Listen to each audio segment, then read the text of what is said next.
এখনও বলছি নিয়মের আওতায়, নিয়মের পরিধিতে, নিয়মের বলায় আসুন। নিয়মটা অতিক্রম করার চেষ্টা করবেন না। ব্লাড ব্যাংকে ছুটে বেড়ানো পরিবার জানে এক প্যাকেট রক্তের দাম। ছটফট করতে থাকা রোগী বোঝে এক ফোঁটা রক্তের প্রয়োজনীয়তা।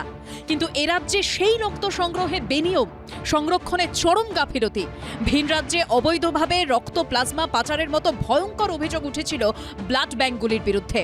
হেলথ পয়েন্ট ব্লাড ব্যাংকের লাইসেন্স বাতিলের পর আরও বিপাকে কলকাতার 6টি ব্লাড ব্যাংক। ভিন রাজ্যে রক্ত প্লাজমা পাচার সহ একাধিক বেনিয়মের অভিযোগে এবার রাজ্য ড্রাগ কন্ট্রোলের স্ক্যানারে এলো এই ব্লাড ব্যাংকগুলি। তাদের বিরুদ্ধে শুরু হতে চলেছে তদন্ত। স্বাস্থ্য ভবন সূত্রে খবর, এই তালিকায় রয়েছে যোধপুর পার্কের অশোক ব্লাড ব্যাংক, সোনারপুরের ইস্পাত কোঅপারেটিভ হাসপাতাল ব্লাড সেন্টার, বেলেঘাটার ওম ব্লাড সেন্টার, আলিপুরের কোঠারি মেডিকেল ব্লাড সেন্টার, হাজরার পিপলস ব্লাড ব্যাংক ও এন্টালি লাইফ কেয়ার। অবিলম্বে এই 6টি ব্লাড ব্যাংকে অভিযান চালিয়ে লাইসেন্স সংক্রান্ত বিষয়ে পদক্ষেপ নিতে ড্রাগ কন্ট্রোলকে আর্জি জানালো এসবিটিসি অর্থাৎ স্টেট ব্লাড ট্রান্সফিউশন কাউন্সিল। এই নিয়ে রাজ্য ড্রাগ কন্ট্রোলকে একটি চিঠি দিয়েছে স্টেট ব্লাড ট্রান্সফিউশন কাউন্সিল বা এসবিটিসি। সেখানে 6টি ব্লাড ব্যাংকের বিরুদ্ধে অযোগ্য ব্যক্তিকে চিকিৎসক, নার্স, টেকনিক্যাল স্টাফ সাজিয়ে রক্তদান শিবিরে নিয়ে যাওয়া, রক্ত সংগ্রহের জন্য ক্লাবের পিছনে লক্ষ লক্ষ টাকা ব্যয়, রক্তের লোভে বাড়তি ক্যাম্প, অতিরিক্ত পরিমাণে রক্ত সংগ্রহ ও স্টেট ব্লাড ট্রান্সফিউশন কাউন্সিল সংক্ষেপে এসবিটিসি কিংবা ন্যাশনাল ব্লাড ট্রান্সফিউশন কাউন্সিল এনবিটিসিকে না জানিয়ে ভিন রাজ্যের রক্ত প্লাজমা পাচার করার মতো ভয়ঙ্কর অভিযোগ তোলা হয়েছে।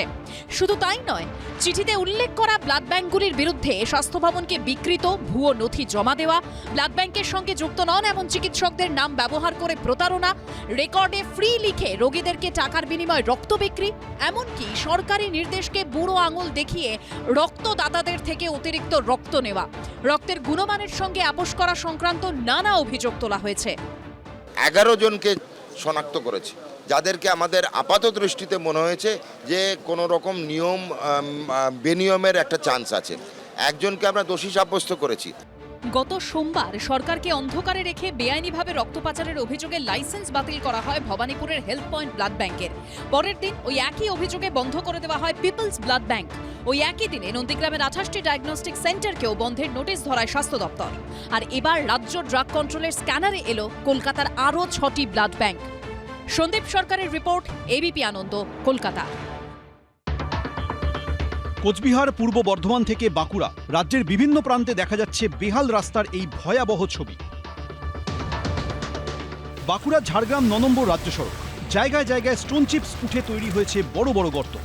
1.5 বছর আগে তৈরি হয়েছিল এই 9 নম্বর রাজ্য সড়ক। দেখতে পাওয়া যাচ্ছে যে বিভিন্ন জায়গায় বড় বড় গর্ত, জল জমে রয়েছে, খালাখন্দ অবস্থায় রয়েছে। জীবনের ঝুঁকি নিয়ে পারাপার করতে হচ্ছে নিত্যদিন। এলাকাবাসী যেটা জানাচ্ছে, অতি নিম্নমানের সামগ্রী দিয়ে তৈরি হয়েছিল এই রাস্তা। 1.5 বছর হয়ে গেল এই রাস্তাটা কিন্তু যথেষ্ট বিপজ্জনকভাবে আমাদের পারাপার করতে হয়। রাস্তাটা আমরা যাতায়াত করছি, লাস্ট 1.5 বছর আগে একবার হয়েছিল নতুন করে, তারপর থেকে কিছু না কিছু কোনো না কোনো জায়গাতে প্রবলেম লেগেই আছে। দীর্ঘদিন ধরে সংস্কার না হওয়ার ফলে কোচবিহারের দিনহাটা রোডের অবস্থাও ভয়ঙ্কর।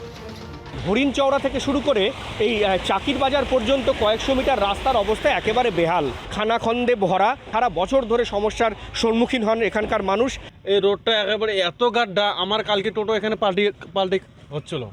এরকম অবস্থা, যে এরকম অবস্থা রাস্তাঘাট, তাহলে মানুষ কি দুর্ঘটনা পড়বে না? বর্ধমান শহরের খোশবাগান এলাকার রাস্তার অবস্থাও তথৈবচ।